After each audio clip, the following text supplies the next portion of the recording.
রামগঞ্জের কৃতি সন্তান 12 দলীয় জোটের মুখপাত্র শাহাদাত হোসেন সেলিমকে সংবর্ধনা। রামগঞ্জ থেকে শরীফুল ইসলাম ভূঁইয়ার পাঠানো তথ্যে বিস্তারিত।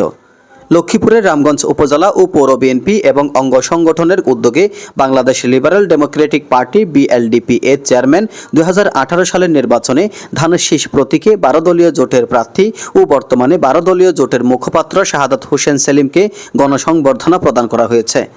শুক্রবার 25 এপ্রিল বিকেল 3টায় রামগঞ্জ জিয়া অডিটোরিয়ামে এই গণসংবর্ধনার আয়োজন করা হয়। সম্প্রতি যুক্তরাজ্যে অবস্থানরত বিএনপির ভারপ্রাপ্ত চেয়ারম্যান তারেক রহমানের সাথে সাক্ষাৎ শেষে দেশে ফিরে নিজ এলাকায় আগমনের উপলক্ষে এই সংবর্ধনা প্রদান করা হয়। অনুষ্ঠানে পৌর বিএনপির আহ্বায়ক শেখ মোহাম্মদ কামরুজ্জামানের সভাপতিত্বে এবং উপজেলা বিএনপির সদস্য সচিব মাহবুবুর রহমান ভিপি বাহার ও পৌর বিএনপির সদস্য সচিব অ্যাডভোকেট তোফাজ্জল হোসেন বাদসুর যৌথ সঞ্চালনায় সংবর্ধিত অতিথি হিসেবে উপস্থিত ছিলেন শাহাদাত হোসেন সেলিম। বিশেষ অতিথি হিসেবে উপস্থিত ছিলেন উপজেলা বিএনপির সিনিয়র যুগ্ম আহ্বায়ক মনোয়ার হোসেন, পৌর বিএনপির সিনিয়র যুগ্ম আহ্বায়ক তোফাজ্জল আহমেদ।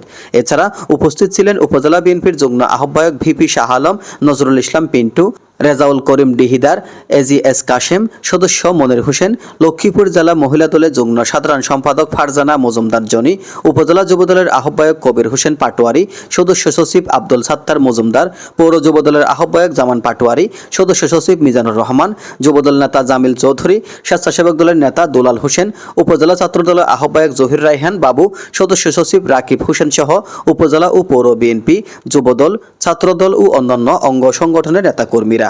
অনুষ্ঠানে বক্তারা বলেন, শাহাদাত হোসেন সেলিম রামগঞ্জ তথা দেশের গর্ব। তার নেতৃত্বে আগামী দিনে গণতন্ত্র পুনরুদ্ধারে 12 দলীয় জোট আরও শক্তিশালী ভূমিকা রাখবে। বক্তারা আরও বলেন, গণতান্ত্রিক আন্দোলনে সকলকে ঐক্যবদ্ধ থেকে ভূমিকা রাখতে হবে। সংবর্ধিত অতিথি শাহাদাত হোসেন সেলিম নেতাকর্মীদের প্রতি কৃতজ্ঞতা প্রকাশ করে বলেন, গণতন্ত্র ও মানুষের অধিকার প্রতিষ্ঠায় সকল ভেদাভেদ ভুলে আমাদের আরও শক্তভাবে এগিয়ে যেতে হবে। এই লক্ষ্যেই আমরা কাজ করে যাচ্ছি এবং যাব। তিনি রামগঞ্জের জনসাধারণের ভালোবাসা ও সমর্থনের জন্য গভীর কৃতজ্ঞতা জানান। যিনি লন্ডন যাওয়ার দ্বিতীয় দিনের মাথায় তারেক রহমানের সাক্ষাৎ পেয়েছেন, এটা আমার জন্য অত্যন্ত গৌরবের।